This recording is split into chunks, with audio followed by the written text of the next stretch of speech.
तथागत ये भी कहते थे कि सबसे पहले व्यक्ति को खुद की पहचान करनी चाहिए। दूसरों की बजाय व्यक्ति खुद के बारे में ज़्यादा जानता है। उनका मत था कि बुराई से घृणा करो, बुरे व्यक्ति से नहीं। एक बार की बात है, किसी गांव के पास बहती नदी के किनारे बुद्ध बैठे थे। किनारों पर पत्थरों की भरमार थी, पर वो छोटी सी नदी अपनी तरल धारा के कारण आगे बढ़ती ही जा रही थी। बुद्ध ने विचार किया कि ये छोटी सी नदी अपनी तरलता के कारण कितनों की प्यास बुझाती है, लेकिन भारी भरकम पत्थर एक ही स्थान पर पड़े रहते हैं और दूसरों के मार्ग में बाधक बनते रहते हैं। इस घटना की सीख ये है कि दूसरों के रास्ते में रोड़े अटकाने वाले खुद कभी आगे नहीं बढ़ पाते, परंतु जो दूसरों को सद्भाव और स्नेह देता है वह स्वयं भी आगे बढ़ जाता है। बुद्ध ऐसे ही विचारों में मग्न थे कि तभी उन्होंने ग्रामीणों की एक भीड़ को अपनी ओर आते देखा।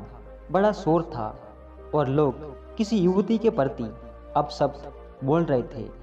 तथागत ने देखा कि लोग एक युवती को घसीटकर ला रहे थे और उसको गाली भी दे रहे थे। भीड़ के नजदीक आने पर बुद्ध ने लोगों से युवती को पीटने का और अपशब्द कहने का कारण पूछा। लोगों ने कहा कि ये स्त्री व्यभिचारी है और हमारे समाज का नियम है, व्यभिचारी स्त्री पकड़ी जाए तो उसे पत्थरों से कुचलकर मार डालना चाहिए।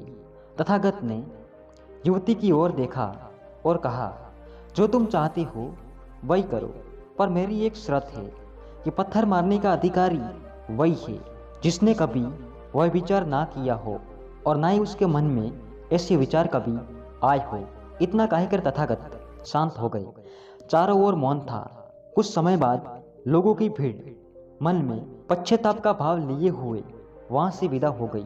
इस घटना से आई सत्य उभरता है कि हम खुद अपने प्रति न्याय कर सकते हैं, दूसरों के प्रति नहीं, क्योंकि हमारी जानकारी दूसरों के विषय में अधूरी होती है।